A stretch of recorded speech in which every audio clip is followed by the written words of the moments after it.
Hello friends, welcome to Tarun Sundar family. எல்லோரும் எப்படி இருக்கீங்க? நல்லா இருக்கீங்களா? இன்றைக்கி வீடியோவில் நம்ம என்ன பார்க்க போகிறோம்னு பார்த்தீங்கன்னா,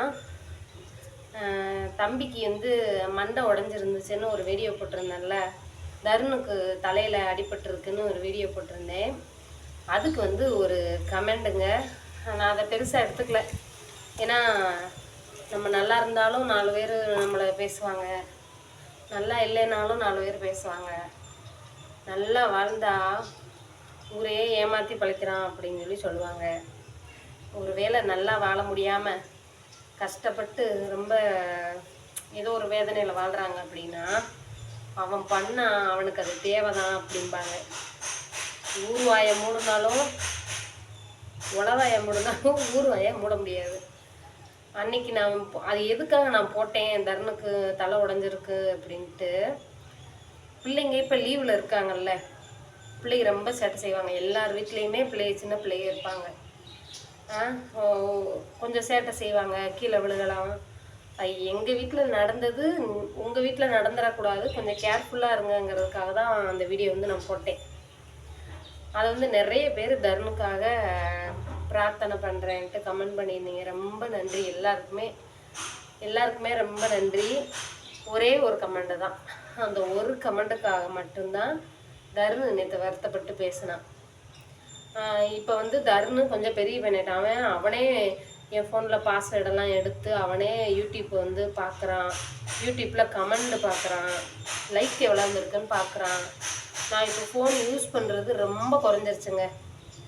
ஏன்னா நீங்கள் நம்பினாலும் சரி நம்பலைனாலும் சரி, இப்போ ஒரு 3 மாதமாக ஃபோன் நான் ரொம்ப யூஸ் பண்ணுறதே இல்லை.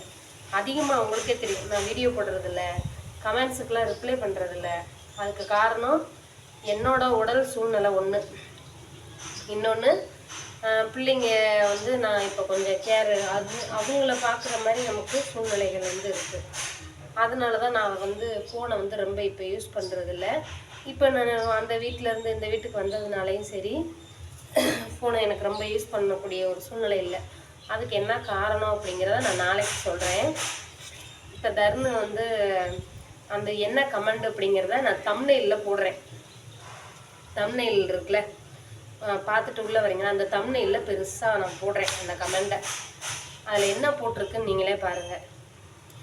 சூர்யா அக்காவை இன்டைரக்டாக நீ பேசினேலடி, அதான் உன் மகனுக்கு இப்படி மண்டை உடஞ்சிருக்க, உனக்கு இது வேணும்டி. சூர்யாங்கிறது நானும் அந்த பிள்ளையும் ஒரு காலத்தில் பழகினோம். நான் ஒரு அட்வைஸ் பண்ணேன், அது அந்த பிள்ளைக்கு பிடிக்கல. அப்படிங்கும்போது சரி அப்போ பிடிக்கலேன்னு தான் ஒதுங்கிடுவோன்ட்டு நான் ஒதுங்கிட்டேன். நான் ஒதுங்கினதுக்கப்புறம் என்னை பேசிக்கிட்டு தான் இருந்தாங்க. என்னைய சொல்லு, அந்த கமெண்டில் வந்துச்சு இன்டைரக்டாக பேசுகிறீங்கன்னு. என்னையெல்லாம் டைரெக்டாகவே நிறைய பேசியிருக்காங்க. அதுக்கெலாம் நான் எதுவுமே ரியாக்ட் பண்ணலை. ஏன்னா நான் உண்மையாக பழகியிருந்தேன். அதனால் அது என்ன தான் வந்தாலும் நான் வந்து அதுக்கு பதில் சொல்லவே இல்லை. என்னைக்காவது ஒரு நாள் ஒரு வீடியோவில் ஒரு வார்த்தை சொல்லுவேன், அது மனசு கஷ்டப்பட்டு போய் நான் ஒரு வார்த்தை சொல்லுவேன், இன்டைரக்டாக சொல்லியிருக்கேன். ஆனால் இப்போ இல்லை, அது ஒரு 4-5 மாதத்துக்கு முன்னாடி ஃபோன் பண்ணி நீ மாசமாக இருக்க, நீ உன் வேலையை பாரு, நான் என் வேலையை பார்க்குறேன், நான் உடனே பேச மாட்டேன், நீ என்னை பேசாதன்னு சொல்லிட்டாங்க. இது நடந்து ஒரு 2 மாதம் இருக்கும். இதெல்லாம் முடிஞ்சு போச்சு. நான் அந்த பிள்ளை கூட பழகியிருக்கேன். அந்த பிள்ளைக்கு தெரியும், என்னைய அந்த பிள்ளை வஞ்சாலும் என் பிள்ளைகளை வையிற அளவுக்கு அந்த பிள்ளை அப்படி பேசாது, கமெண்ட் போடாது. இது எனக்கும் அந்த பிள்ளைக்கும் ஊடகட்டி நடுவில் யாரோ செய்கிற ஒரு வேலை. இப்போ நான் அந்த பிள்ளையை பேசியிருந்தாலுமே வச்சுக்கோங்க, நான் பேசலை, நான் ஒரு வேளை பேசியிருந்தா என்னையே வந்துட்டு போங்க, என் பிள்ளைய இருக்குங்க வரீங்க, சின்ன பையன், பச்சை பையன், 8 வயசு பையன், அவனுக்கு மண்டை உடஞ்சா உங்களுக்கு சந்தோஷமா? அவன் எவ்வளோ வேதனைப்பட்டிருப்பான். கமெண்டெல்லாம் இப்போ அவன் தான் படிக்கிறான், ஃபோனே அவன் தான் வச்சுருக்கான். லீவுங்கிறதுனால, தலையில் அடிபட்டுருக்குங்கிறதுனால வீட்டை விட்டு வெளியில் போய் விளையாட வேண்டாம், நம்ம பிள்ளை வீட்டுக்குள்ளேயே இருந்தாலும் ஃபோன் பார்த்தாலும் பரவாயில்ல, வீட்டுக்குள்ளே இருக்கட்டும், நம்ம பிள்ளை பாதுகாப்பாவது இருக்குமேன்னு சொல்லிட்டு தலையில் அடிபட்டதுலேருந்து ஃபோன் அவன் கையில் தான் இருக்குது. அவன் ரொம்ப என்னுடைய சேனலை போய் பார்க்க மாட்டான். எப்பயாவது மேலே கமெண்ட் வந்தால் நோட்டிஃபிகேஷன் வருதுல்ல, அந்த டயத்தில் போய் பார்க்குறான். அது என்ன வந்திருக்குங்கிறத அவன் போய் பார்க்குறான். பார்த்துட்டு அது என்கிட்ட சொல்கிறான், என்னமோ இங்கிலீஷில் வந்துருக்குமா என்னன்னு பாருமான்னு. நான் அவன்கிட்ட எல்லா தமிழில் வர்ற கமெண்ட், எனக்கு முக்கால்வாசி தமிழில் தான் வரும், நமக்கு இங்கிலீஷ் படிக்க தெரியாதுன்ட்டு தங்கிலீஷில் வந்து இருந்துச்சு. நான் என்னமோ வந்திருக்கு, நான் படிச்சுட்டேன், படித்து சொல்கிறேன் இந்த மாதிரி போட்டிருக்காங்களா அப்படின்ட்டு. நான் வந்து படிக்கும்போது நான் இந்த மாதிரி வந்திருக்கும் நான் நினச்சி படிக்கலை, என்னமோ வந்திருக்கேன்னு படிச்சுட்டேன். நான் சமாளித்தாலும் அது அவனுக்கு விவரம் தெரிகிற வயசு வந்துருச்சு, 8 வயசு ஆயிடுச்சு. அப்போ என்னைய மண்டை உடைஞ்சா அவங்களுக்கு சந்தோஷம், யாருமா போட்டிருக்காங்கன்னா. அந்த ஐடியை போய் நான் செக் பண்ணி பார்க்குறேன், ப்ரொஃபைல் இல்லை, பேர் இல்லை. நான் அதை உங்களுக்கு தம்ப்நெயிலில் போடுறேன், அந்த ஐடியை போய் பாருங்கள். ஸ்க்ரீன்ஷாட் எடுத்து வச்சுருக்கேன். ப்ரொஃபைலும் ஃபோட்டோவும் இல்லை, ஐடியில் பேரும் இல்லை. அப்புறம் அது ஃபேக் ஐடி தானே. அந்த பிள்ளை கூட நான் கொஞ்ச நாள் பழகினாலும் என் பிள்ளைகளை வைகிற அளவுக்கு அந்த பிள்ளை அப்படி பேசாது. இது எனக்கும் அந்த பிள்ளைக்கு நடுவில் உள்ள யாரோ செய்கிற வேலை. ஏன் அமைதியாக இருக்காங்க, சண்டை இப்போ மறுபடியும் அவங்க இவங்களை பற்றி பேசட்டும், இவங்க அவங்கள பற்றி பேசட்டும், சண்டை வரட்டும்னு நினச்சி பேசுகிறாங்களான்னு தெரியல. அவங்கவுங்க வேலையை பார்த்துட்டு அவங்கவுங்க இருங்களேன். நான் உழைச்சா நான் கஞ்சி குடிக்க போகிறேன், நீங்கள் உழைச்சா நீங்கள் கஞ்சி குடிக்க போகிறீங்க. நான் இதில் வந்து யூடியூப்பில் நான் உழைச்சி சம்பாரிச்சு வீடு பெரிய கார வீடு கட்டிட்டேன் நான். ஏன் இதெல்லாம் ஒரு பேச்சா?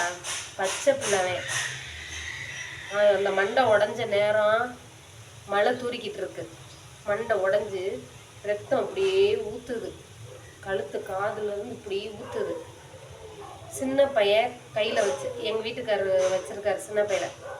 எனக்கு அன்னைக்கு வயிற்று வலி, கொஞ்சம் உடம்பு முடியல. என் வீட்டுக்காரர் பத்திரையில் இருக்கார். நான் ஃபோன் பண்ணி அவர் வர்றதுக்குள்ளே பக்கத்து வீட்டில் உள்ளவங்க வண்டியில் கூப்பிட்டு போயிட்டாங்க. நான் அப்புறம் அவங்களுக்கு சொல்லி எங்கள் வீட்டுக்காரர் ஆஸ்பத்திரிக்கு வரார். அங்கேருந்து நான் வந்து என் பையனையே கூப்பிட்டுக்கிட்டு, டாக்டர் வர 8:30-9 மணி ஆகும்னு சொல்கிறாங்க. டைம் அங்கே மணி 6:30-6:45 தான் ஆகுது. அப்புறம் கும்பகோணத்துக்கு போயிடுவோம்னு சொல்லிட்டு கும்பகோணத்துக்கு கிளம்பி போகிறோம். போனால் அந்த ஃபஸ்ட் எய்டு பண்ணி தையல் போட்டு சும்மா பேண்டேஜ் ஒட்டியிருக்காங்க. கையில் சின்ன பையில வச்சுருக்கேன். வண்டியில் தர்ணு உட்காந்துருக்கான். ஒத்த கையில் பிள்ளையை பிடிச்சிக்கிட்டு, ஒத்த கையில் அந்த பேண்டேஜை பிடிச்சிக்கிட்டு வண்டியை என்னால் பிடிக்க முடியல. கையில் சுந்தர் தூங்குறான், அப்படியே தூங்கிக்கிட்டே வரான். பேண்டேஜை பிடிச்சிக்கிட்டு அப்படியே போகிற 3 கிலோமீட்டர் நான் போகணும். போய் எல்லாம் அந்த பயலுக்கு பண்ணிவிட்டு வரும்போது மழை பெய்யுது, தண்ணி படக்கூடாதுன்னு சொல்லியிருக்காங்க. நான் வந்து நைட்டி தான் போட்டிருந்தேன். நம்ம அவசரத்தில் சேலையை கட்டிக்கிட்டு இருக்க முடியும், இங்கேருந்து போகிறதுக்கு நைட்டி தான் நான் போட்டிருக்கேன். நைட்டியோட நான் அப்படியே அந்த துண்டு போட்டிருப்பேன்ல மேலே, அதை என் பிள்ளைக்கு மேலே சின்ன பையன் தூங்கிக்கிட்டு இருக்கான், கருணு மேலே அப்படி போட்டு நான் அப்படியே ஆஸ்பத்திரி போயிட்டு வரோம். அவங்களுக்கு வந்தால் தான் தலைவலி வயிற்று வலி தெரியும். ஏன்னா என்ன வேணால் பேசிக்கோங்க. நான் வீடியோ போடுறதே குறைஞ்சி போச்சு இதனால தான். ஏன்னா நமக்கு குடும்பத்தில் நிம்மதி சந்தோஷம் முக்கியம். நான் இப்போ ரொம்ப சந்தோஷமாகவும் நிம்மதியாகவும் இருக்கேன் என் குடும்பத்தோட. வீடியோலாம் நிறைய போடுறதுக்கு எனக்கு இஷ்டமும் இல்லை. சம்பளம் நம்ம போடுவோம், எனக்கு வாரத்தில் ஒரு 2-3 நாள் போடுறேன். ஏன்னா என்னோட உடல் சூழ்நிலை எனக்கு முக்கியம். அதனால வீடியோ போடுறதே குறைச்சிட்டேன். தயவு செஞ்சு என் பிள்ளைகளை யாரும் பேசாதீங்க. உங்கள் வீட்லேயும் பிள்ளைங்க இருப்பாங்க சரியா? நான் வந்து உங்களை மாதிரி உங்கள் பிள்ளைகளை நான் வையலை. எனக்கு கமெண்ட் போட்டவங்கள சொல்கிறேன். இந்த பிள்ளை மாதிரி உங்கள் வீட்டில் ஒரு பிள்ளையோ, உங்கள் கூட பிறந்தவங்க வீட்டில் பிள்ளையோ, உங்கள் எதிர்த்த வீட்டில் பக்கத்து வீட்டில் ஒரு பிள்ளையோ இருக்க மாட்டாங்களா? அந்த பிள்ளைய அப்படித்தான் வைவீங்களா? நமக்கு எதிரியாக இருந்தாலுமே அவங்க வீட்டில் ஒரு சின்ன பிள்ளைக்கு ஏதாவது ஒன்றுன்னா நம்ம துடிச்சிருவோம். இப்படிலாம் செய்யாதீங்க. நல்லபடியாக இருந்துக்கோங்க. எல்லாருமே பாதுகாப்பாக பிள்ளைகளை பார்த்துக்கோங்க.